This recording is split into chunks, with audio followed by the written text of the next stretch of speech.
ওরে সাগর পারে মাঝি তুমি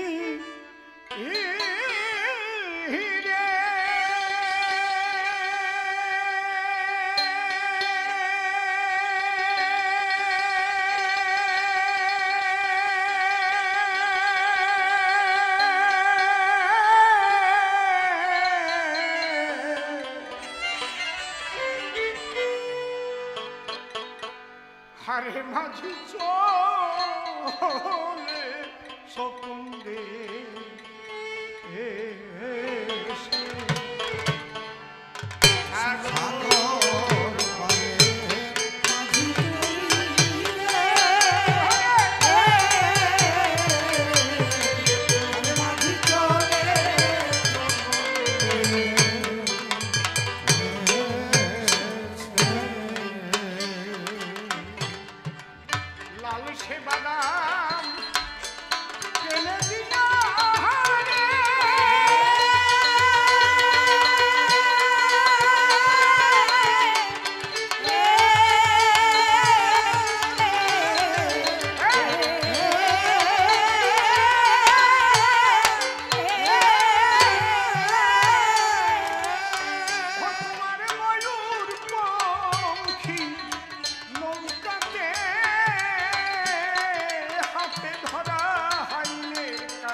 আলোটা আমার চোখে পড়েছে, আমি কিছু দেখতে পাচ্ছি না।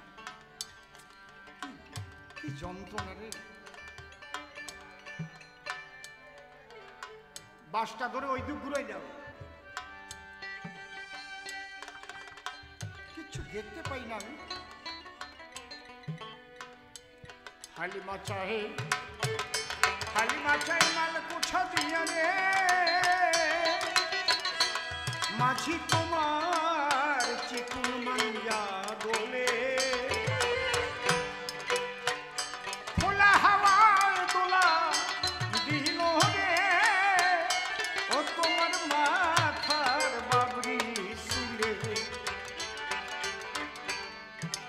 একদম পিওর ভাটিয়ালি,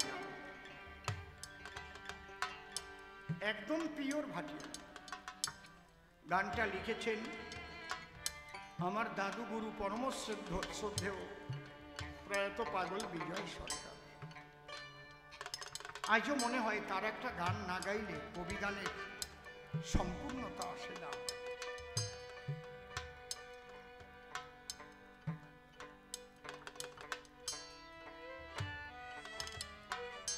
আজ পালতোলা নৌকাও নাই, সেই নদীও নাই।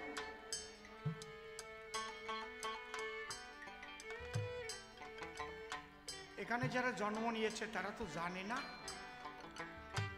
যাদের জন্ম ওই দেশে হয়েছিল সেই স্মৃতি তারা ভুলতে পারে না।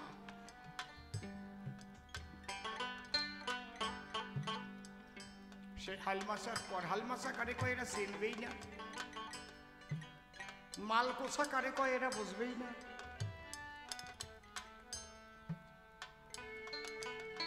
হয়তো আপনারা এখানকার মানুষ পিতা মাতা ঠাকুরমা ঠাকুর দাদার কাছে শুনে শুনে কিছুটা সেই সংস্কৃতিকে ধরে রেখেছেন।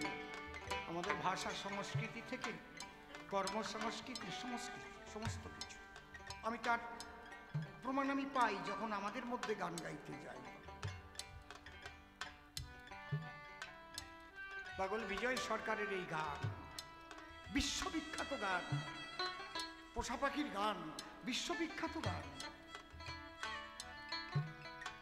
যেগুলো নিয়ে রিসার্চ হয় ইউনিভার্সিটি লেভেলে,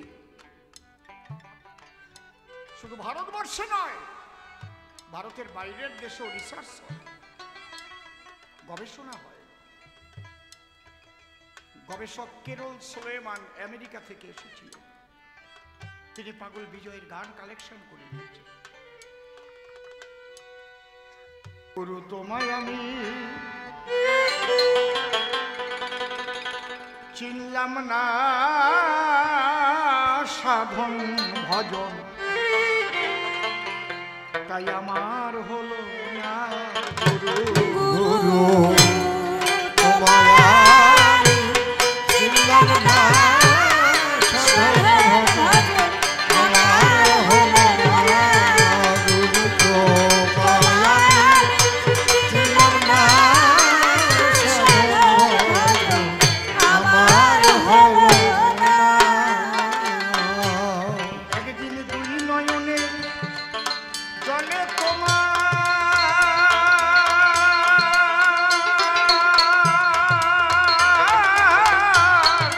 ওই রাতুল চরণ ভজলেম না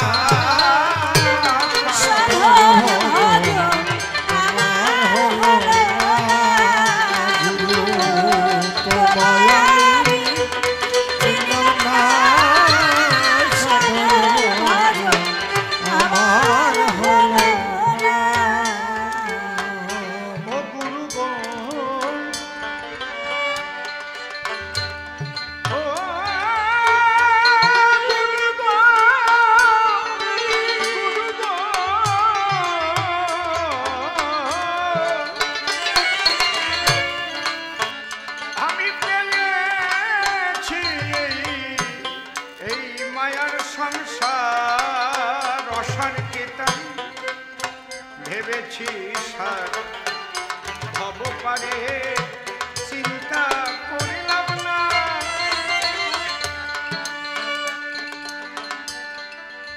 আজকে নারদ মুনির কথা শুনে আনন্দ পেয়েছি মনে। তবে নারদ একটা কথা যাও শুনি,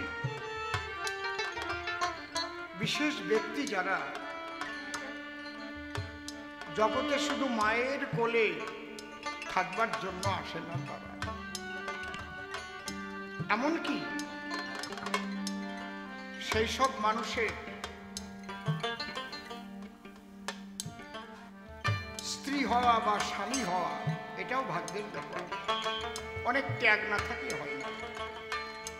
আমাদের ভোটার আইডি কার্ড কে করে দিয়েছিল? কার নির্দেশে হয়েছিল মনে আছে? তখন ইলেকশন কমিশনার কে ছিল?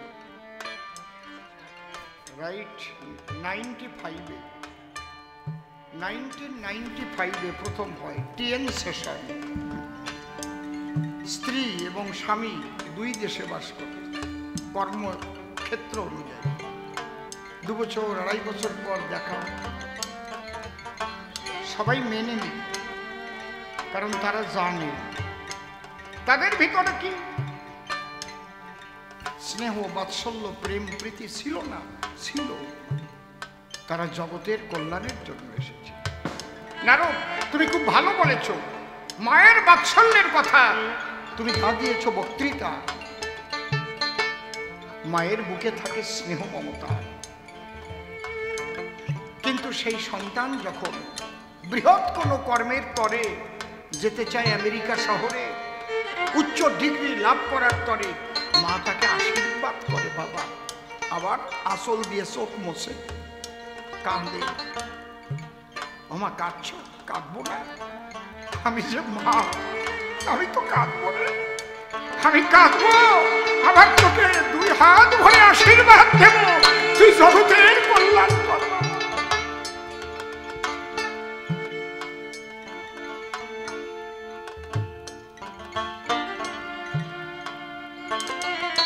আমি অসীম সরকার,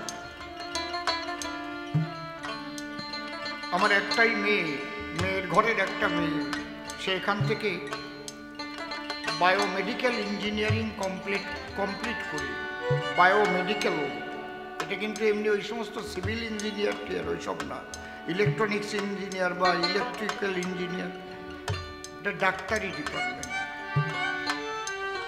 ডাক্তারিতে যত সরঞ্জাম লাগে, যেমন একটা পেসমেকার বসবে, ওরা সেটাকে পরীক্ষা করে দেখবে যে এটা সঠিক আছে কিনা, এবং ওরা তৈরি করবে সেগুলো।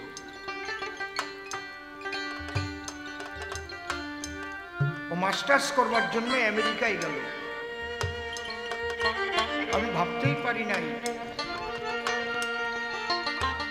আমার মেয়েটা ওর মেয়েকে পাঠাবে। কত শক্ত। আমি আর আমার মেয়ে যখন এয়ারপোর্টে তাকে তুলতে গেলাম, আর আমার মেয়ে ঠিক থাকতে পারলো না, হাউ হাউ করে কেঁদে জড়িয়ে যাচ্ছে। আমার নাতনি বলছে, মা তুমি কাঁদছো? বলে, কাঁদবো না, আমি যে মা, আমি তো না দিতে পারি না। আশীর্বাদ করি ভারতবর্ষের মুখ যেন রক্ষা হয় তোর দ্বারায়। এই যে আশীর্বাদ করা, আবার নয়নে বহে ধারা, ইহাই হচ্ছে বাৎসল্যের প্রমাণ।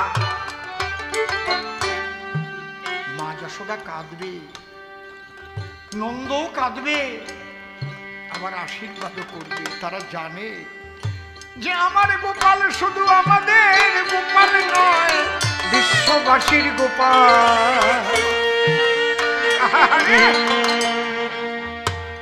আজকে যদি মা যশোদা শুধু নিজের কোলের মধ্যে রেখে সুখ পেত, তাহলে বিশ্ববাসী কোনদিন কৃষ্ণ পূজা করত না, গোপাল সেবা দিত না। আজকে শুধু মা একা যশোদার গোপাল নয়, আজকে বিশ্ববাসীর গোপাল। সব মায়েরাই ভাবে আমার গোপাল।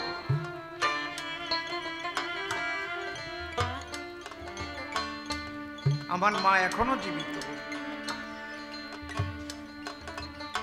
কখনো বনগার বাড়িতে থাকে, কখনো পালপাড়ায় চলে আসে।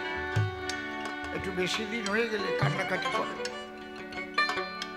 আমি বলি, তা আমার কাছে সব সময় থাকতে পারো না? এইদিকেও তো আমার 3টে ছেলে আছে, নাতিপুতি আছে, তাদের জন্য পড়ান পড়ে।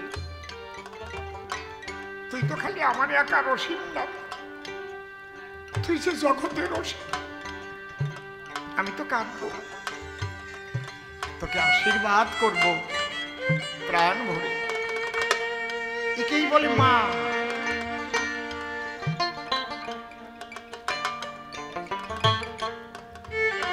নারদ, তুমি ভালো আলোচনা করেছ মায়ের বাৎসল্যের কথা। সেই মা বাবাই আবার গুরুর চরণে সন্তানকে ধরে দেয়। আমার ছেলেটা যেন মানুষ হয়, তাই না?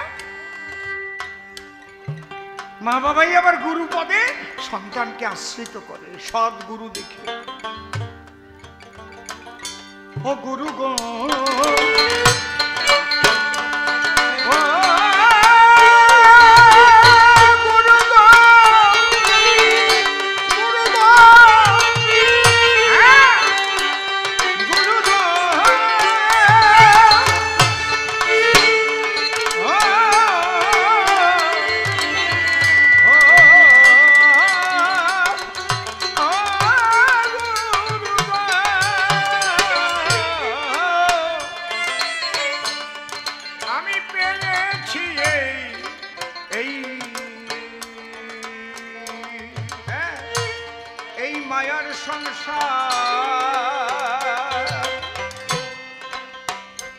অসারকে তাই ভেবেছি সার, ভবপারে চিন্তা করলাম না। আমি পদে পদে আঘাতে খেয়ে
পাহারাদার, এখন তারাই করে ঘরে ঘরে চোরা কারবার।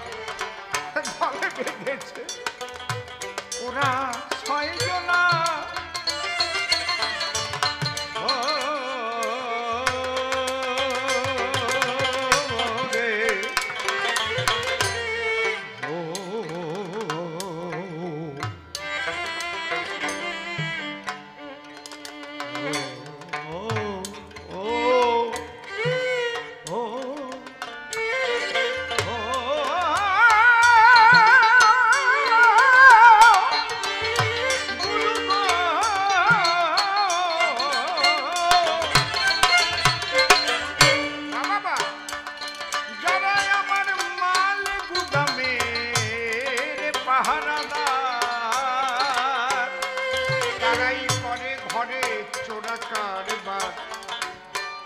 দল বেঁধেছে ওরা 6 জনা। ওরাই আমার মাল কোঠার মাল সব নিল হরে। গুরু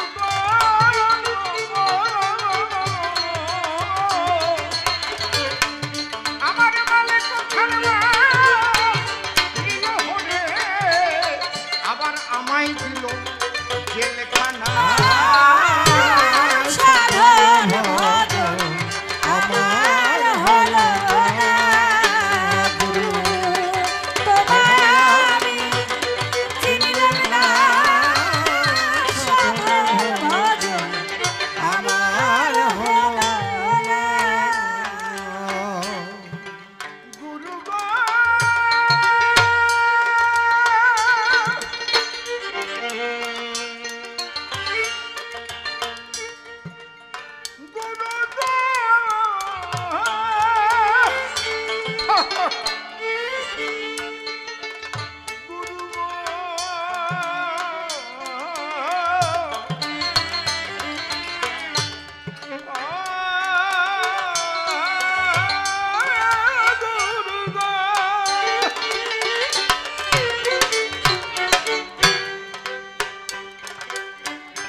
সকল চেষ্টা হয়েছে শেষ, এখন আমার ভিখারির বেশ। স্বদেশ খুঁজি হয়ে আনবো না গুরু গো।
যা যা ছিল এক এক করে তো সব চলে গেল।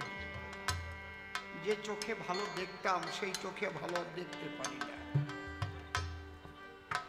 যে দাঁতগুলোকে এত যত্ন করেছিলাম তারাও বিদায় নিয়ে গেল। যে চুলগুলোকে ভালো রাখবার জন্য কত রকমের প্রসাধনী ব্যবহার করেছি, কত তেল, কিন্তু চলে গেল সব। যে দেহকে ভালো রাখবার জন্য কত ভালো ভালো খাদ্য খেয়েছি, প্রকৃতি ক্ষমা করলো না, একটু একটু একটু একটু করে সব হরণ করে নিয়ে গেল। এখন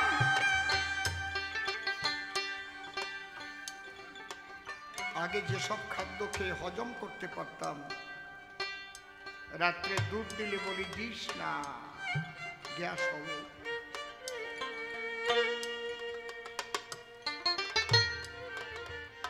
আমার জন্য একটু পাতলা করে ঝোল রান্না করে দে, নয় সিদ্ধ দে। আমার সবাই এক এক করে চলে গেছে, পাকস্থলীর জোর কমে গেছে, লিভার ফাংশন আগের মতো নেই, ফুসফুসে কফ জমে গেছে, কিচ্ছু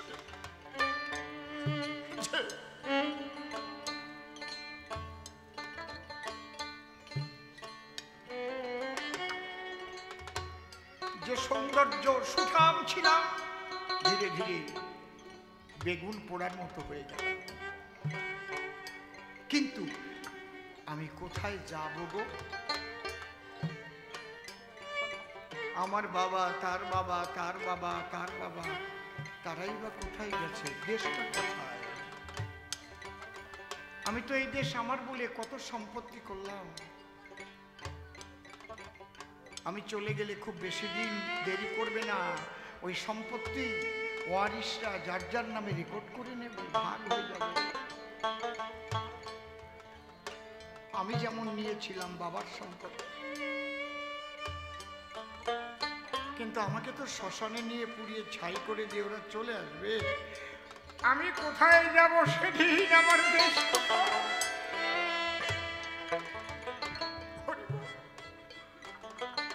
একবার ভেবেছ?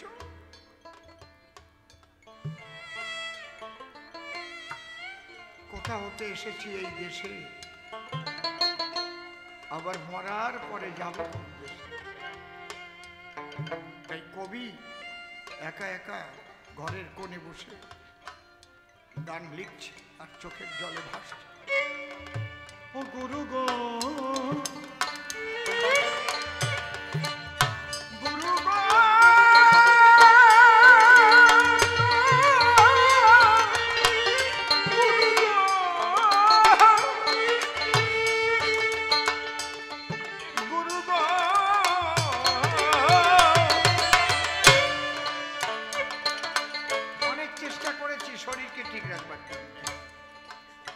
মেডিকা, ফর্টিস, অ্যাপেলো, এইমস,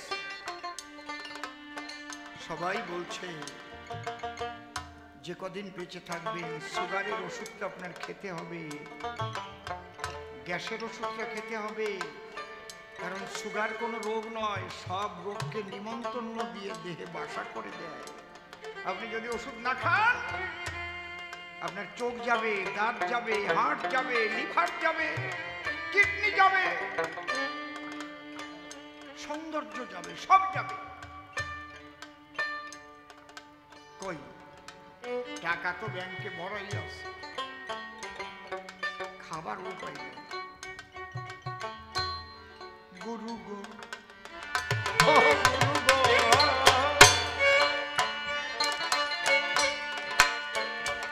ওরে আমার সকলে চেষ্টা হয়েছে শেষ, এখন আমার ভিখারি বেশ, স্বদেশ খুঁজিলে হয়ে আনব না,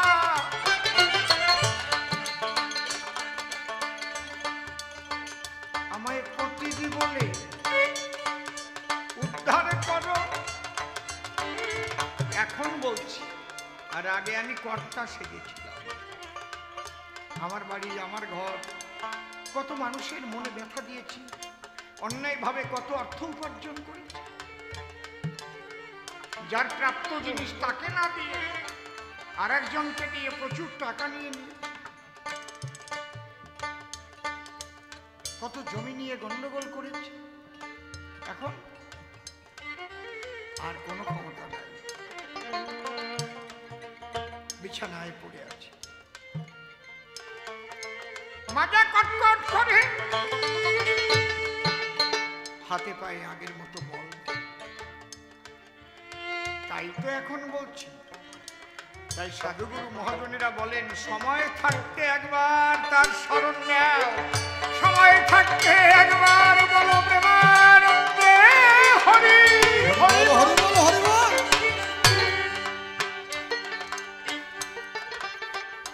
গুরু গো, গুরু গো, গুরু গো,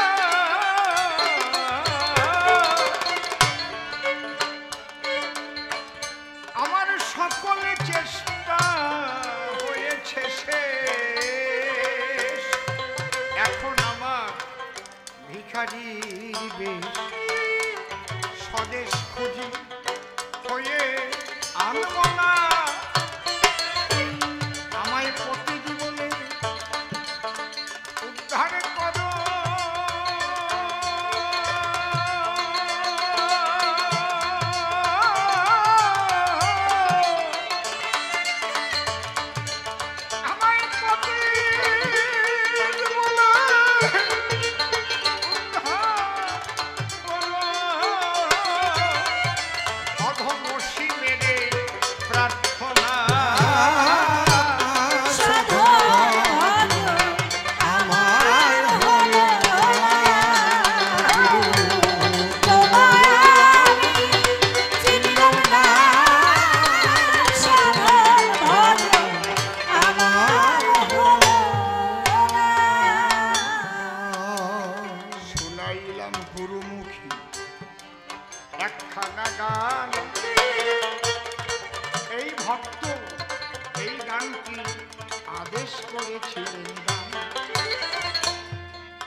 কদিনকে বেঁচে থাকবে বাবা জানি না তার কথা ভক্ত প্রাণে এ জীবনে না দেই যেন ব্যথা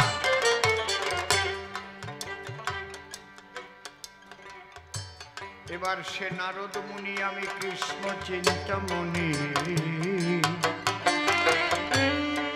যে প্রশ্ন গেছে করে জবাব দিয়ে মিলন গীতি আমরা গাহিব আসরে নারদ যিনি ভগবান তিনি একটা কর্মের জন্য আসেন না তার বহু কাজ থাকে যদি বৃন্দাবন তিনি না ছাড়তেন তাহলে কি কংসের কারাগার থেকে বসুদেব দেবকীকে কেউ উদ্ধার করতে পারত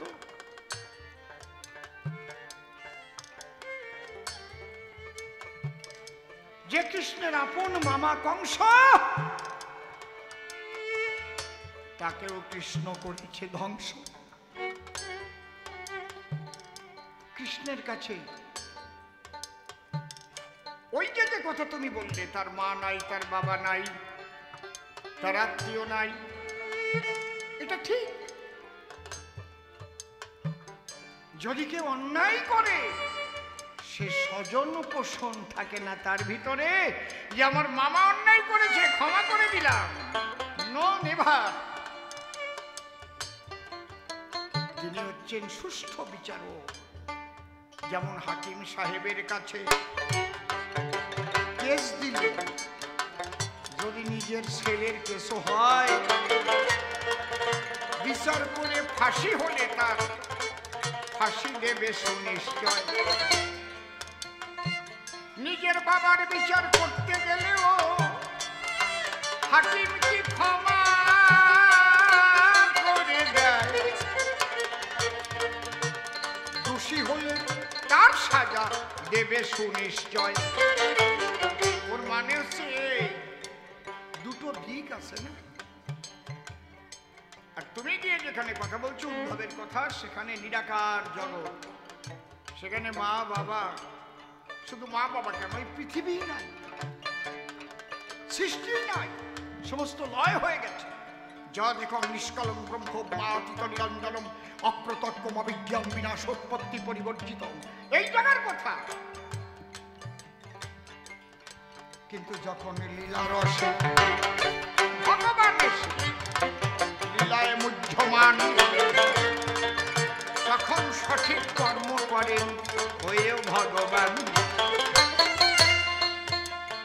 যদি তিনি বৃন্দাবন না ছাড়তেন তাহলে বসুদেব দেবকী উদ্ধার হতো না যদি তিনি বৃন্দাবন না ছাড়তেন তাহলে দুর্যোধনের মতো অত বড় অত্যাচারী রাজা পতন হতো না হতো মা তো কাঁদবে আবার মা আশীর্বাদও করে দেয়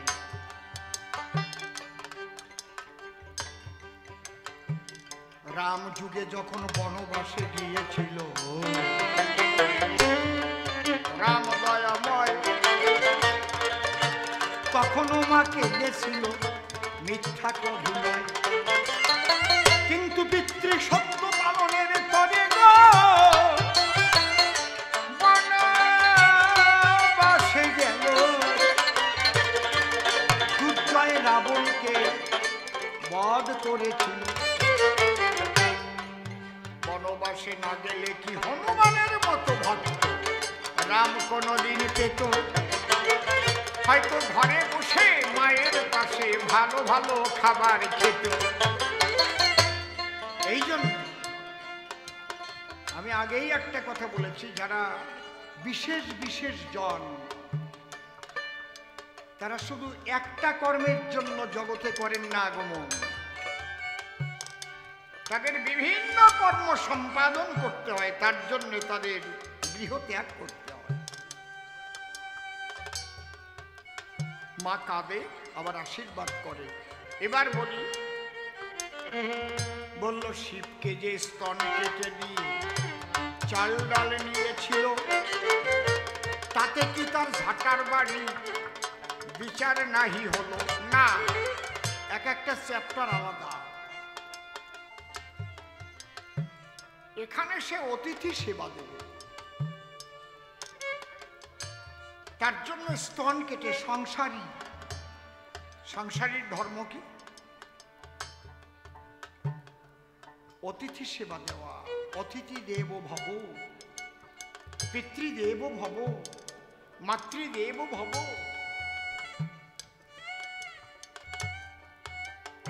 সে অতিথি ক্ষুধার্ত অবস্থায় এসেছে,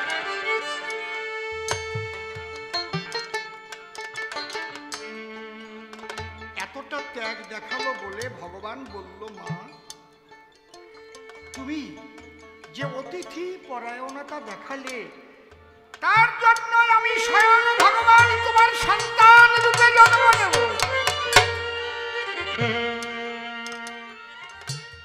সন্তান হয়ে তোমার স্তন শুধু আমি পান করব। যেটা ভালো কর্ম তার ফল পেয়ে গেল। ভগবান সন্তান হয়ে জন্ম নিল।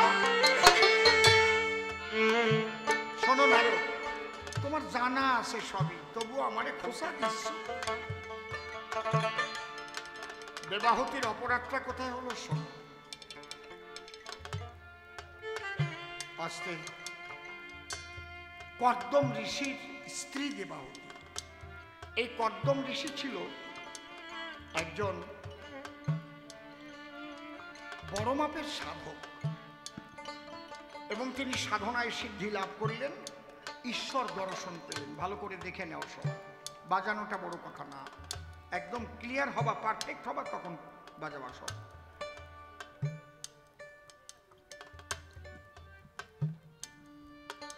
ভগবান বলল, তুমি কি চাও? বলছে, আমার কিছু চাওয়া পাওয়া নাই। বলে, না, তুমি কিছু চাও, তোমাকে দিতে আমার বড় ইচ্ছা করছে। বলে, তাই যদি হয় তুমি আমার সন্তান রূপে আমার ঘরে জন্মগ্রহণ করো। ওইটা অংশুর, সেকেন্ড থার্ডটা অংশুর।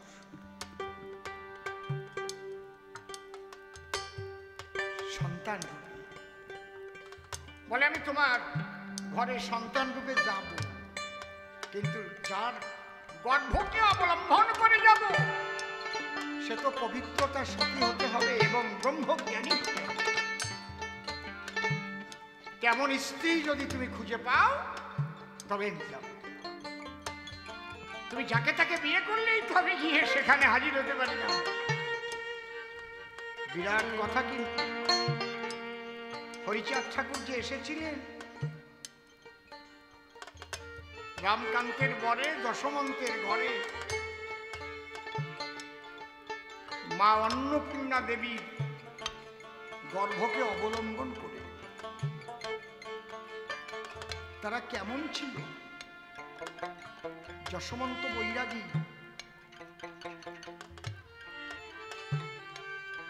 তার 7 পুরুষ ধরে, এক পুরুষ না 7টা পুরুষ ধরে সাধনা করে আসছে। বিশুদ্ধ জীবন যাপন করেছে, পবিত্র জীবন যাপন করেছে। এমনি যেখানে সেখানে প্লেন নামবে, এয়ারপোর্ট তৈরি হবে, তারপরে তো প্লেন নামবে।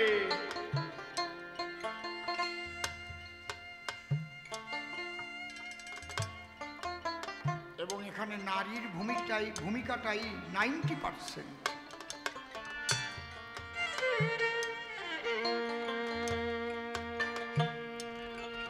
বলে ঠিক আছে প্রভু, তাই হবে। কর্দম ঋষি বনের মধ্যে কুটির বেঁধে বসে সাধনা, আর ওই দেবাহুতির পিতা দেবাহুতিকে নিয়ে স্বর রাজা বন ভ্রমণে গেছে মেয়েকে নিয়ে। মেয়েটা ঋষিকে দেখতে পেল, বাবার কাছে ডাক দিয়ে বলিতে লাগে, বাবা ওই ঋষিকে আমি বিবাহ করতে চাই গো। তখন রাজা ডেকে রাজার মেয়ে ওই ঋষিকে বিয়ে করা নয়। কি বলছিস?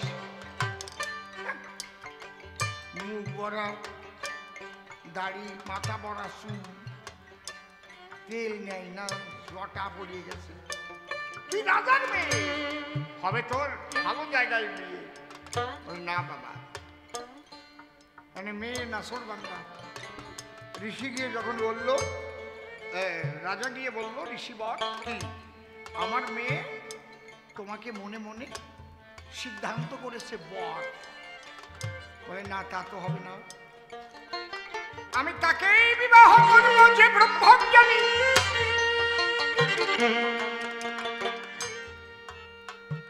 দেবাহুতির বাবাও জানে না যে তার মেয়ে সাধনায় কতটা উন্নত।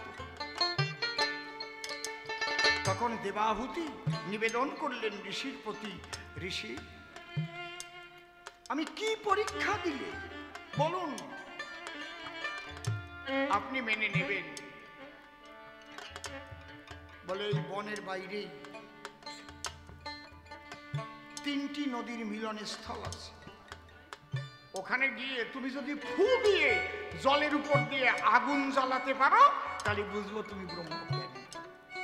বলে চলুন, ঈশ্বরের ইচ্ছা হলে সবই হবে, আমার শক্তি নয়, আমার পবিত্রতার শক্তি থাকলে জ্বলবে সুনিশ্চয়।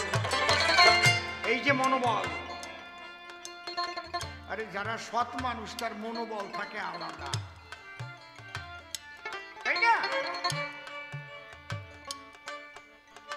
তারা মরে গেলেও অসতের কাছে মাথা নয় না। আর যারা স্বার্থপর তারা সৎ অসৎ দেখে না, স্বার্থ পূর্ণ করার জন্য যাত্রার পায়ে মাথা নুয়ে ফেলে।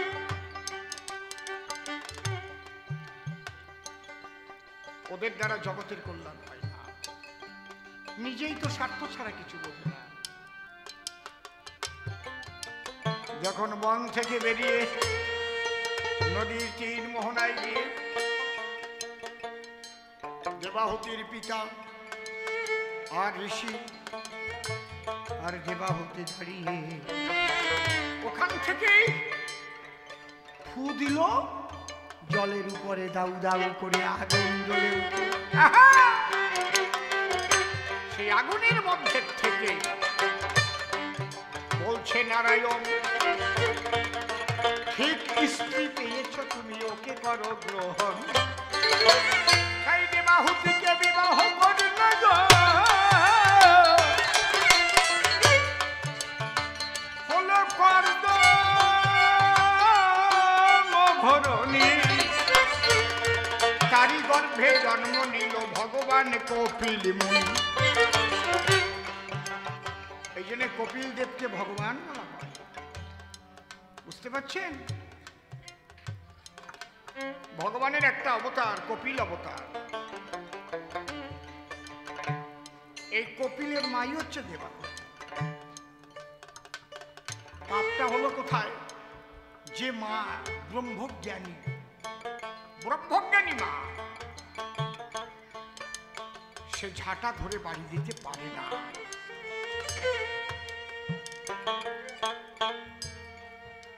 ঝাঁটা ধরে কোনে বাড়ি দেবে?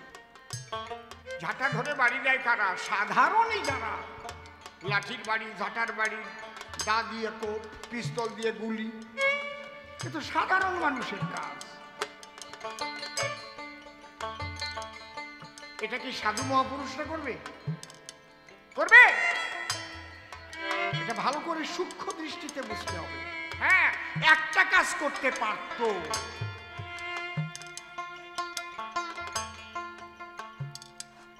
এক গুরুদেব সবসময় বলে সর্বময় ব্রহ্ম, সবই ব্রহ্মময়, ব্রহ্ম ছাড়া কিছু না।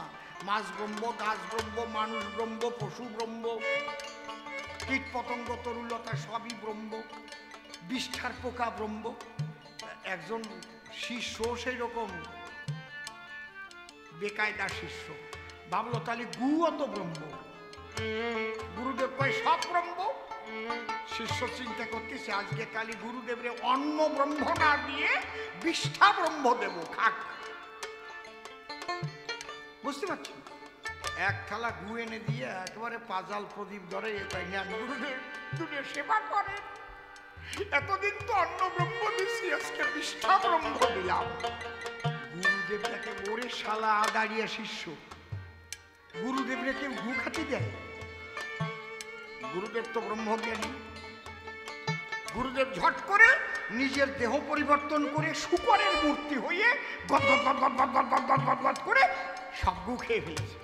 খেয়ে আবার শুকর মূর্তি ছেড়ে দিয়ে মানুষ হয়েছে। বলে শোন বাবা, মানুষের খাদ্য অন্ন ব্রহ্ম, আর শুকর ব্রহ্মের খাদ্য হচ্ছে বিষ্ঠা ব্রহ্ম।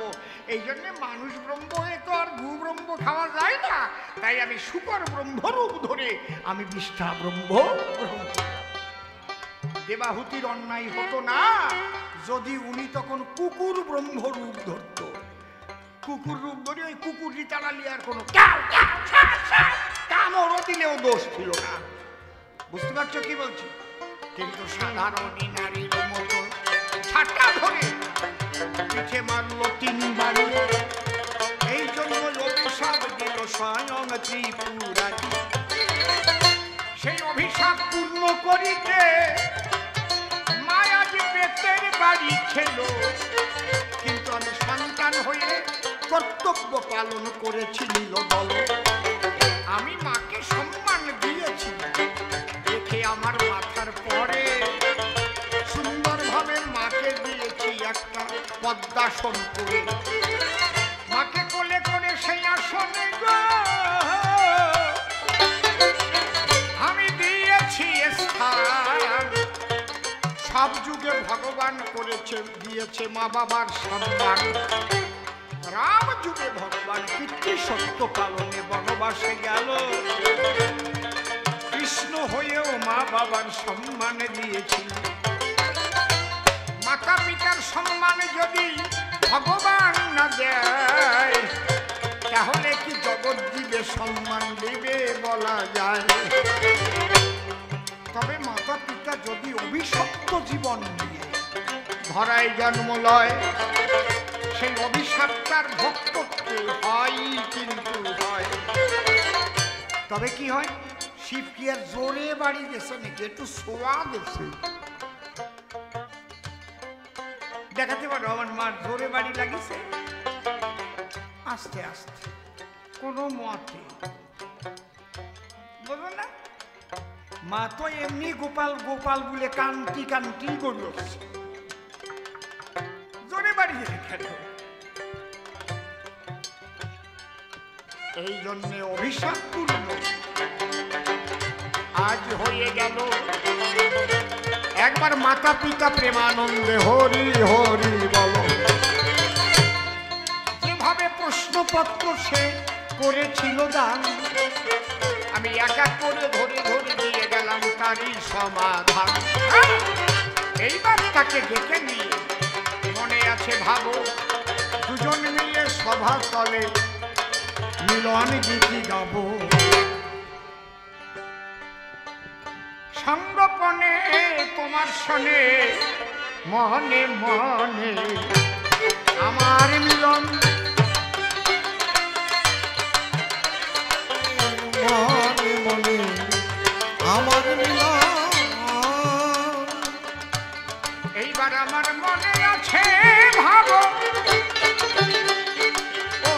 একটা প্রশ্ন আছে, মনে পড়ে গেছে, সেইটা কবে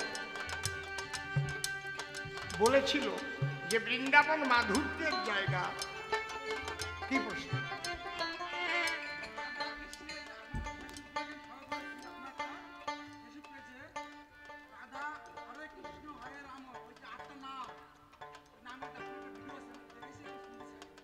ভিডিওতে শুনিনি, ওটা ভিডিওতে তো শুনছই। অষ্টহরে, অষ্টহরে রাধা, অষ্ট সখীর অষ্টভাবী রাধার ভিতরে, বুঝতে পারছো কি বলছি? চারি প্রকার রাম, চারি রকমের কৃষ্ণ। না ওইটাই তো বললাম, ওই আলোচনা না আজকে। কি রে, কি আবার সেই আলো মারলো কিনারে? না কালার চেঞ্জ করছে কেন? চোখে দেখতে পারি না, কি জ্বালায় পড়লাম। কোন অনুষ্ঠানে আলো দেবে না, দেবে কোন অনুষ্ঠানে?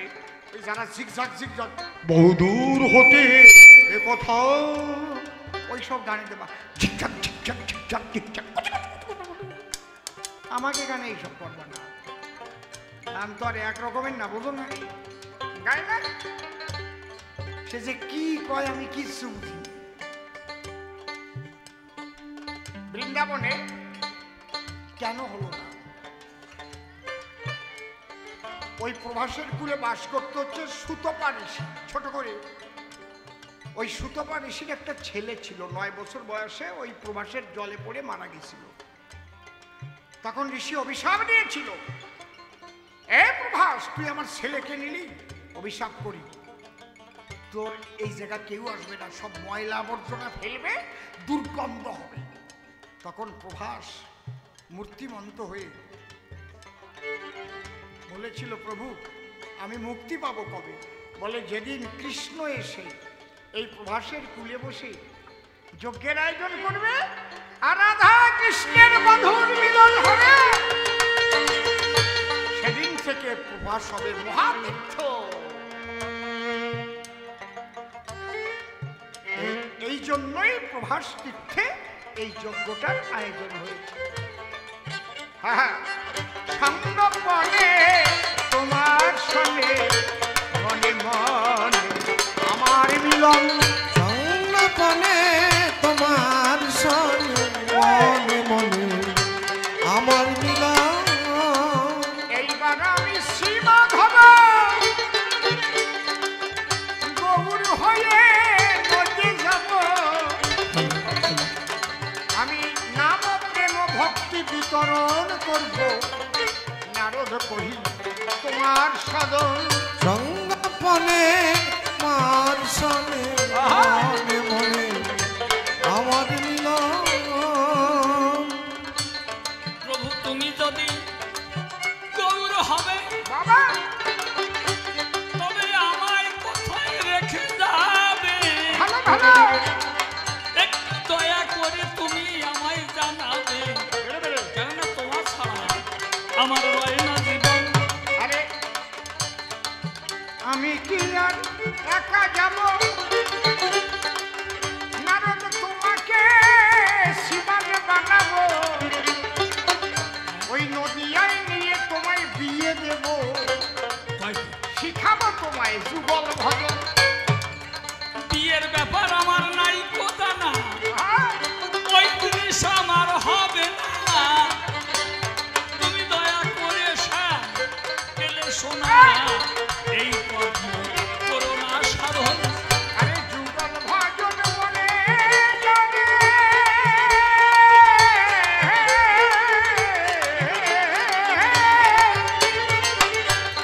করবে স্বামী স্ত্রী একত্রে, গার্হস্থ্য ধর্ম শিক্ষার করে শিখণ্ডী হবে তোমরা দুইজন। এই যুগল ভাজন বলে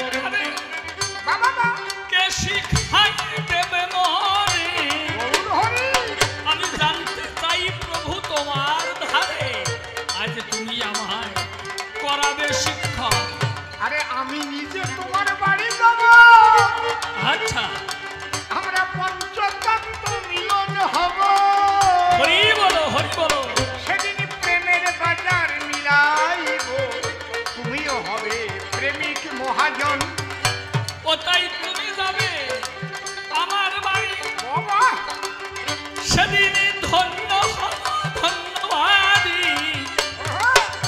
তবে পাই যেন তোমার চরণ তরি করব হরি নামের কীর্তন তুমি কি যাবে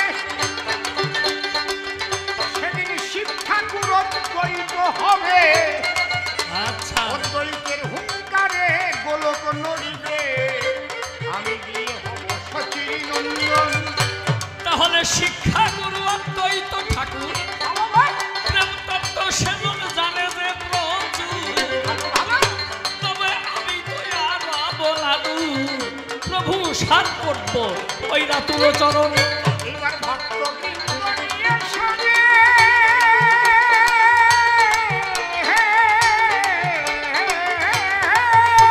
হরি বল যিনি কৃষ্ণ ছিলেন বৃন্দাবনে নাম প্রেম বিতরণে গৌর হয়ে করলেন অবতরণ আমি শ্রীবাস হব ওই নদীরাতে ওরে শিক্ষা পাবো গৌর সাথে আর ওই অদ্বৈতের চরণ পাতে ধরে দেব আমারে দেহ এবার সবাই মিলে বলুন হরি হরি হরি বলো হরি বলো কৃষ্ণ হয়ে গেলেন গৌর হরি একবার হরি হরি বলো যত নর নারী ধন্য হলো বিশ্বভুবন সন্তপনে তোমার সনে মনে মনে আমার মিলন রাধে রাধে রাধে রাধে রাধে রাধে রাধে রাধে জয় শ্রী রাধে জয় শ্রী রাধে রাধে রাধে রাধে রাধে জয় শ্রী রাধে জয় শ্রী রাধে রাধে রাধে রাধে রাধে জয় শ্রী রাধে জয় শ্রী রাধে রাধে রাধে রাধে রাধে জয় শ্রী রাধে জয় শ্রী রাধে রাধে রাধে রাধে রাধে রাধে রাধে বলো হরি বল হরি বল জয় হরি বল জয় হরি বল জয় হরি বল জয় হরি বল উলুক ধরে যাবা জয় হরি বল জয় হরি বল জয় হরি বল জয় হরি বল জয় হরি বল জয় হরি বল গৌর হরি বল জয় হরি বল গৌর হরি বল হরি বল হরি বল হরি বল হরি বল হরি বল হরি বল হরি বল হরি বল হরি বল হরি বল হরি বল হরি বল হরি বল হরি বল হরি বল হরি বল হরি বল হরি বল জয় জয় রাধা কৃষ্ণ নিতাই গৌর রাম সীতা মাতা পিতা হরিচাঁদ গুরুচাঁদ প্রেমানন্দে বলো মা দুর্গতি নাশিনী দুর্গা প্রেমানন্দে একবার হরি হরি বল হরি বল হরি বল হরি বল হরি বল হরি বল জয় ভগবান জয় ভগবান